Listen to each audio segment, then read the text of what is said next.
नमस्कार। दिन भर की खबरों को लेकर मैं अलका कथूरिया सहारा हरियाणा के खास बुलेटिन में आप सभी का स्वागत करती हूं।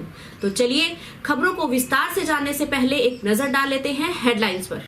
ओलंपिक खेलों में चौथे स्थान पर रहने वाले अब हरियाणा के खिलाड़ियों को मिलेगा 50 लाख रुपए का पुरस्कार, कहा मुख्यमंत्री मनोहर लाल ने। खेल नीति के तहत मुख्यमंत्री मनोहर लाल ने रोहतक में की घोषणा। ओम नमः शिवाय के जयकारों से गूंजे शहर के मंदिर और डेरे।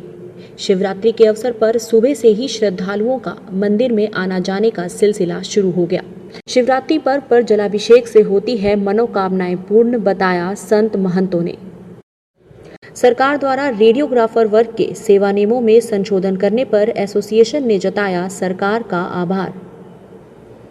हरियाणा कांग्रेस प्रदेश प्रवक्ता एडवोकेट रमेश खुराना ने नगर निगम और रोहतक प्रशासन की कार्यप्रणाली पर उठाए सवाल, कहा शहर की सड़कों की हालत खस्ता।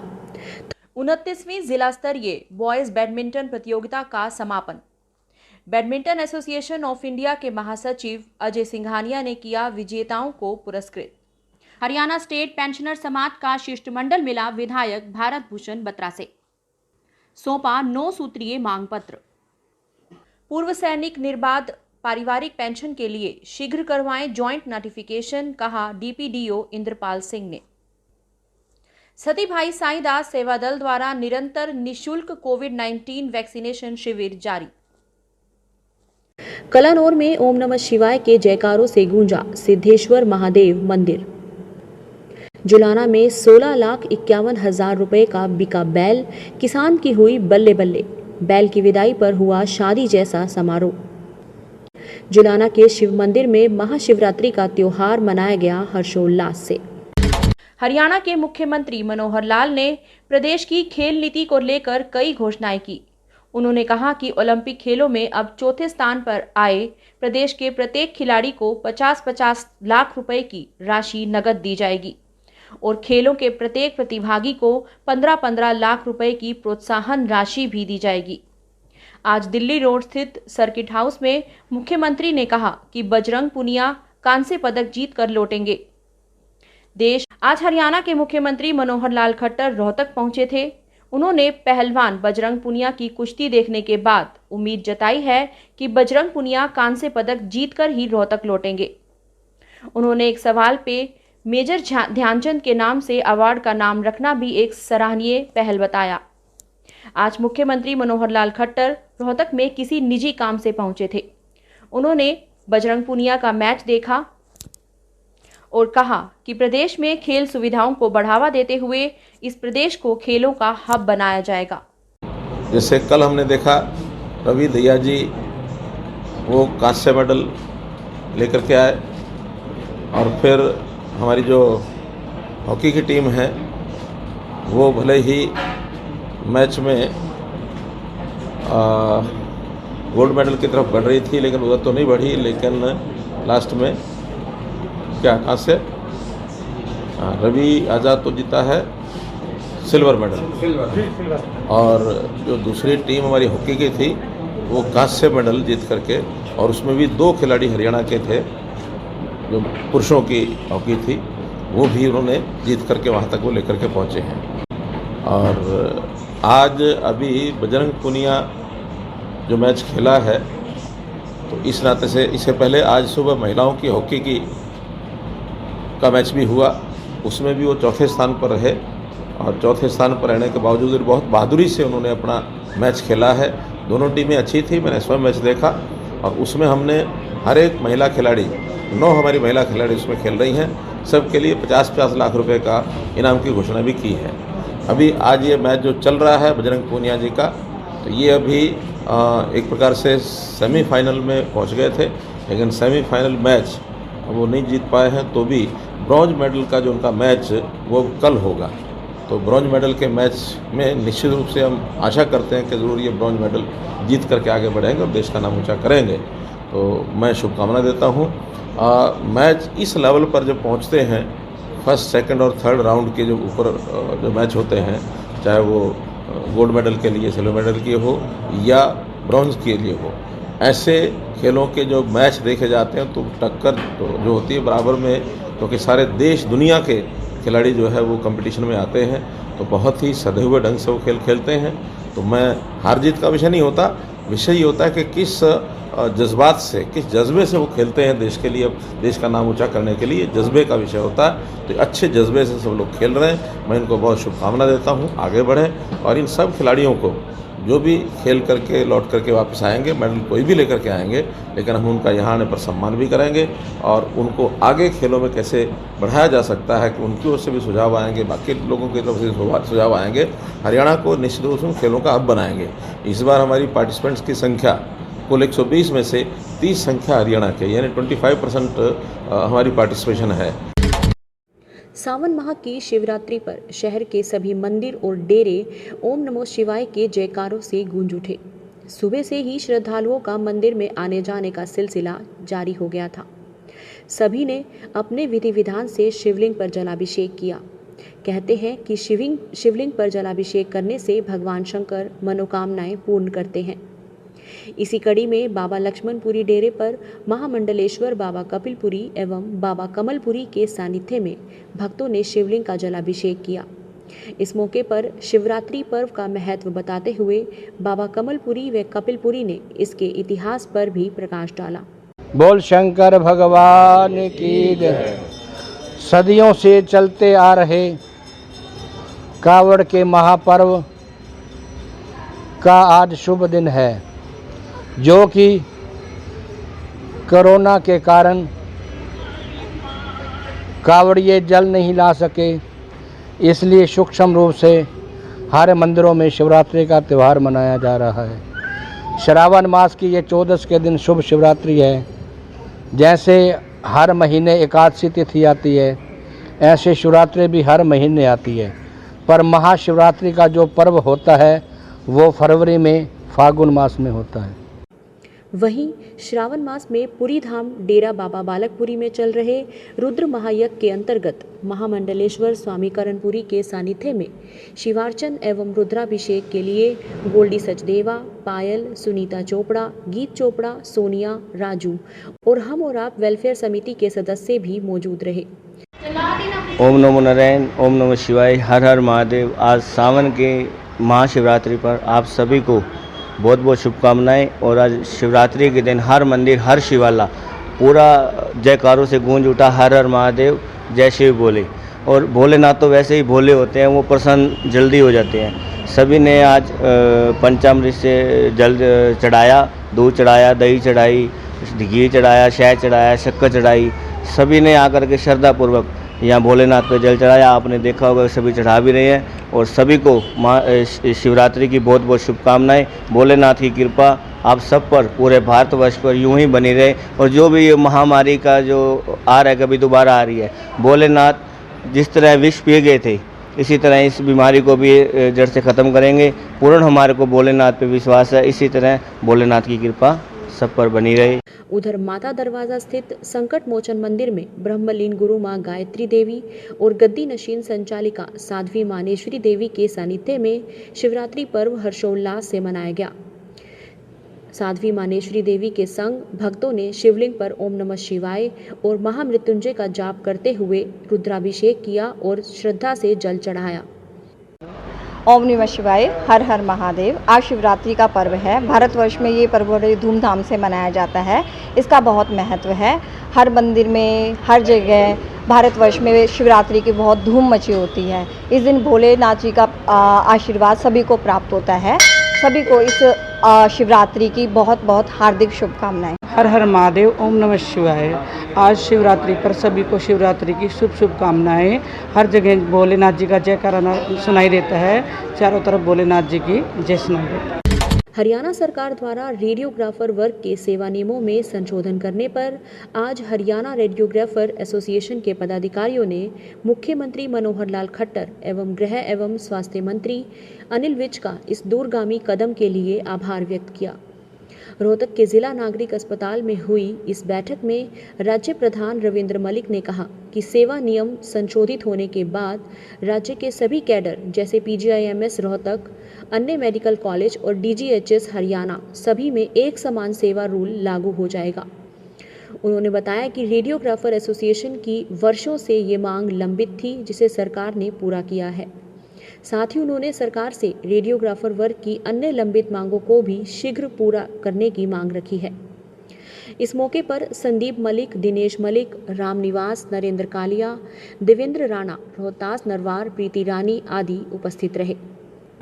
हरियाणा कांग्रेस प्रदेश प्रवक्ता एडवोकेट रमेश खुराना ने रोहतक नगर निगम की प्रणाली पर सवाल उठाते हुए कहा कि नगर निगम के अधिकारी दावे तो बहुत करते हैं, लेकिन हकीकत इससे कोसों दूर है। उन्होंने कहा कि रोहतक शहर की सड़कों का बुरा हाल है। पिछले मानसून की हुई बरसातों ने शहर की जल निकासी की पोल खोलकर रख दी थी। शहर के सभी प्रमुख बाजारों और यहाँ तक कि लोगों के घरों में भी जल भराव जैसी स्थिति उत्पन्न हो गई थी। शहर की सड़कों की हालत खस्ता है। साथ ही उन्होंने पिछले दिनों आईएमटी में हुए ब्लास्ट की घटना पर भी सवाल करते हुए कहा, आईएमटी के अंदर जो ब्लास्ट जैसी घटना हुई है, आज हफ्ता भर होने को है, लेकिन अभी तक विशेष रूप से कोई ऐसा सबूत प्रशासन ने या सरकार ने इस बारे में पेश नहीं किया है, जिससे हम यह कह पाए कि सुरक्षा व्यवस्था में सरकार पूर्ण रूप से सजग है। तो सरकार से अपील करते हैं कि सुरक्षा के प्रति भी सजग हो, नागरिकों की मूलभूत सुविधाओं के प्रति सड़क, पानी की निकासी, पानी की सप्लाई, बिजली की सप्लाई, ये सभी सुविधाएं देना सरकार का काम है और वो सभी सुविधाएं सरकार नागरिकों को उपलब्ध कराए। 29वीं जिला स्तरीय बॉयज बैडमिंटन प्रतियोगिता के अंडर 17, अंडर 19 और मेंस श्रेणी के मुकाबलों का आज समापन हो गया, जिसके मुख्य अतिथि बैडमिंटन एसोसिएशन ऑफ इंडिया के महासचिव अजय सिंघानिया रहे। जिला बैडमिंटन एसोसिएशन के अध्यक्ष यशपाल सिंह पवार ने बताया कि नवयुग बैडमिंटन अकेडमी में आयोजित 3 दिवसीय प्रतियोगिता के अंतिम दिन यानी आज under 19 boys singles, under 19 boys doubles, men's singles और मेंस डबल्स के फाइनल मुकाबलों में खिलाड़ियों ने अपना जोश दिखाया। मेंस सिंगल्स के विजेता गौतम वालिया रहे, जिन्होंने पंकज मलिक को हराया। मेंस डबल्स के फाइनल में अंशुल और अमन की जोड़ी आयरन और पंकज को पछाड़कर विजेता बनी। सभी विजेता और रनरअप खिलाड़ियों को प्रमाण पत्र और स्मृति चिन्ह देकर सम्मानित किया गया। हरियाणा स्टेट पेंशनर समाज का शिष्टमंडल स्थानीय विधायक भारत भूषण बत्रा से संगठन के प्रांतीय प्रधान केएल निझावन के नेतृत्व में मिला और अपनी मांगों का 9 सूत्रीय मांग पत्र सौंपा। उन्होंने शिष्टमंडल को विश्वास दिलाया कि मांग पत्र को सिफारिश के साथ सरकार को भेजा जाएगा और उन्होंने कहा कि विधानसभा अधिवेशन के प्रश्न को पूरे जोश के साथ उठाया जाएगा। हरियाणा के सभी 90 विधायकों को मांगों का ज्ञापन पत्र सौंपने का आज से शुभारंभ हो गया है। शिष्टमंडल के कार्यकारी अध्यक्ष देवराज नांदल, महासचिव ईश्वर सिंह सैनी, वित्त सचिव तुहीराम शर्मा, प्रेस सचिव राजेंद्र शर्मा, उपाध्यक्ष रामचंद्र शर्मा व आनंद स्वरूप आदि शामिल थे। डीपीडीओ रोहतक इंद्रपाल सिंह ने आज एक कोऑर्डिनेशन मीटिंग में पूर्व सैनिकों को सूचित करते हुए बताया कि सभी पूर्व सैनिकों को ये जानकारी होना जरूरी है कि पारिवारिक पेंशन के लिए उन्हें अपनी पत्नी के साथ शीघ्र जॉइंट नोटिफिकेशन करवाना चाहिए, क्योंकि देखने में आया है कि पूर्व सैनिक के स्वर्गवासी होने के बाद पारिवारिक पेंशन का जॉइंट नोटिफिकेशन ना होने के कारण कई तरह की परेशानियां परिवार के सामने खड़ी हो जाती हैं। इसलिए जिन पूर्व सैनिकों ने जॉइंट नोटिफिकेशन नहीं करवाया है, वे जल्द ही डीपीडीओ में अपने पूरे document, discharge book, PPO, PAN card, Aadhaar card लेकर आएं और अपना जॉइंट नोटिफिकेशन करवाएं, ताकि परिवार को पारिवारिक पेंशन में बाधा न आए। सती भाई सेवादास दल द्वारा निरंतर निशुल्क कोविड-19 वैक्सीनेशन शिविर का महा आयोजन आरंभ किया गया, जिसमें पूर्व सहकारिता मंत्री एवं प्रदेश उपाध्यक्ष भारतीय जनता पार्टी के मनीष कुमार ग्रोवर ने पहुंचकर आयोजन का आरंभ करवाया।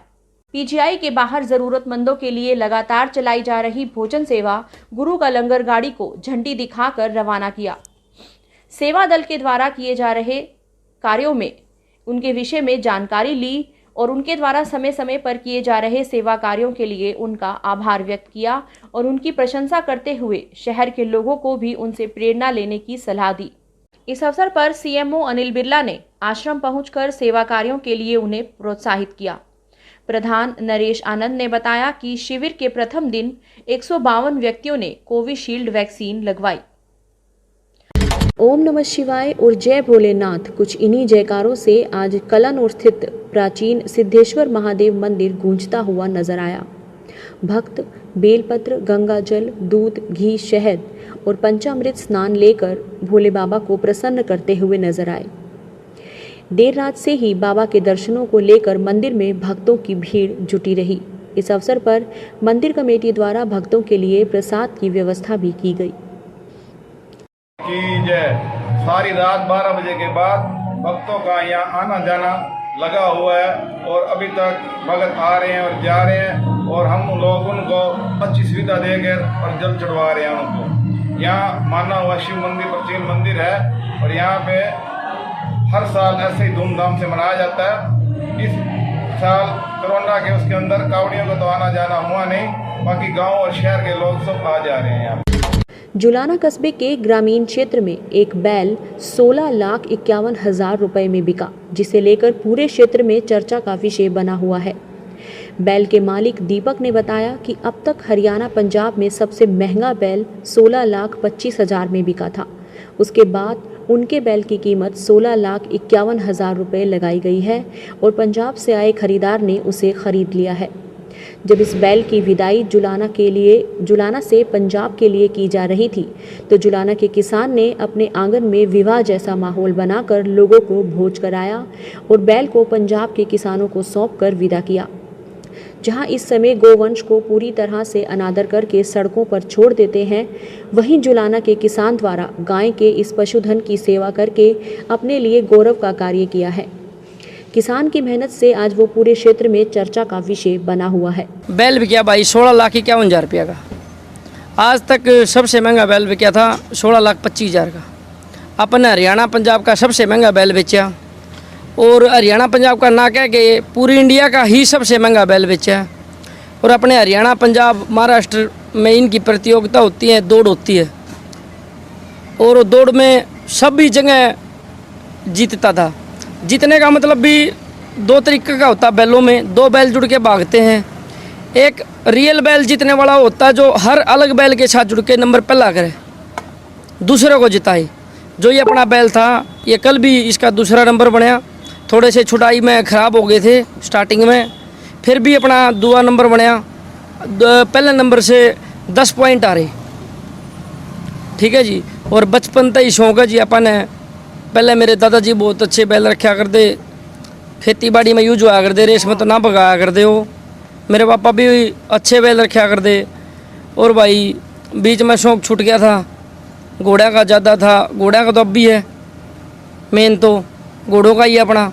और बैल भी भगाने लगे तो परमात्मा की वजह से जहाँ पहली बार जोड़ा वहीं पहला नंबर बनया। जुलाना के ऐतिहासिक शिव मंदिर के बाहर महाशिवरात्रि के अवसर पर सुबह से ही श्रद्धालुओं की भीड़ देखी जा सकती है। श्रावण मास की महाशिवरात्रि का महत्व ग्रंथों में और सनातन धर्म में माना गया है, जिसे लेकर श्रद्धालु गंगा जल लेकर आज के दिन महादेव पर चढ़ाते हैं और अपनी मनोकामना और इच्छा रखते हैं। जुलाना के प्राचीन शिव मंदिर के बाहर भी सुबह से ही श्रद्धालुओं की लंबी लाइनें देखी जा रही थी। भीड़ अधिक ना हो और सोशल डिस्टेंसिंग बनी रहे, इसके लिए मंदिर के प्रबंधक कमेटी द्वारा मंदिर के बाहर बलियां लगाकर लाइन में चलने की व्यवस्था की गई थी। आज शिवरात्रि है और भक्त यहाँ पे पूजा करने के लिए आए हैं। उनकी मनोकामना पूरी करते हैं। बोलो शंकर भगवान की जय। क्या नाम है आपका? निशा सिंगला। बहुत बढ़िया था जी। मंदिर में आके हमें सौभाग्य प्राप्त हुआ है। ये हम जो कामना लेके आए हमारी पूरी हुई। आज के लिए इतना ही, फिर मुलाकात होगी हमारे अगले एपिसोड में। तब तक के लिए शुभ रात्रि, शब खैर, नमस्कार।